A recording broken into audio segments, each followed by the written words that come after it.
Last day నేను ఎలా spend చేశాను ఏంటి అనేది ఈ మినీ బ్లాగ్లో చూద్దాం.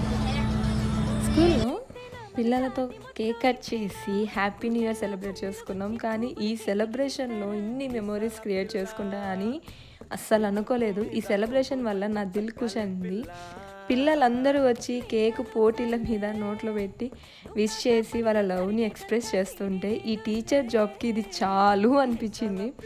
మేము మా టీచర్స్ అందరం కలిసి మా ఈ ఇయర్ ఎండింగ్ ఇలా సెలబ్రేషన్ చేసినాము. మీరు ఎప్పుడూ నా క్లాస్ రూమ్ చూడలేదు కదా, సో చూసేయండి. ఇదే నా క్లాస్ రూమ్. వీళ్ళందరూ నా పిల్లలు, ఇంకా చాలామంది ఉన్నారు. బట్ వాళ్ళందరూ కెమెరాలో రికార్డ్ అవ్వలేదు, కెమెరామ్యాన్ రికార్డ్ చేయలేదు.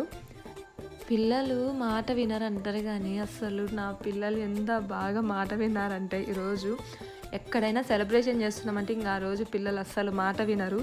కానీ ఈరోజు మాత్రం నా పిల్లలు నా మాట అసలు చాలా బాగా విన్నారు. ఈ ఇయర్ ఎండింగ్లో ఏంటంటే నేను పిల్లలకి ఏం చెప్పానంటే ఫస్టే కేక్ కట్ చేసి అయిపోయాక తినండి, కానీ ఎవరు ఫేస్కి రుద్దుకోవద్దు. ఎవరైనా రుద్దుకుంటే మాత్రం సివియర్గా పనిష్మెంట్ చేస్తా అని చెప్పిన వాళ్ళకి.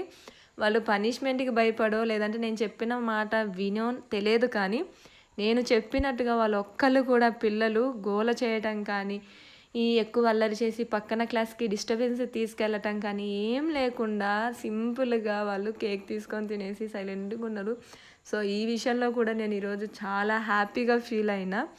ఇంకా ఇక్కడైతే ఇంకా కేక్ కటింగ్ నేను ఒక్కదాన్ని చేస్తే బాగోదు, క్లాస్ పిల్లలందరూ తెప్పించింది కాబట్టి నేను పిల్లలందరినీ పిలవలేను. సో వాళ్ళందరూ కట్ చేయలేరు అందులో, కాబట్టి వాళ్ళందరూ నా చేయి పట్టుకొని ఇంకా అలా షో చేస్తున్నారు అనమాట కేక్ కట్ చేస్తున్నట్టు.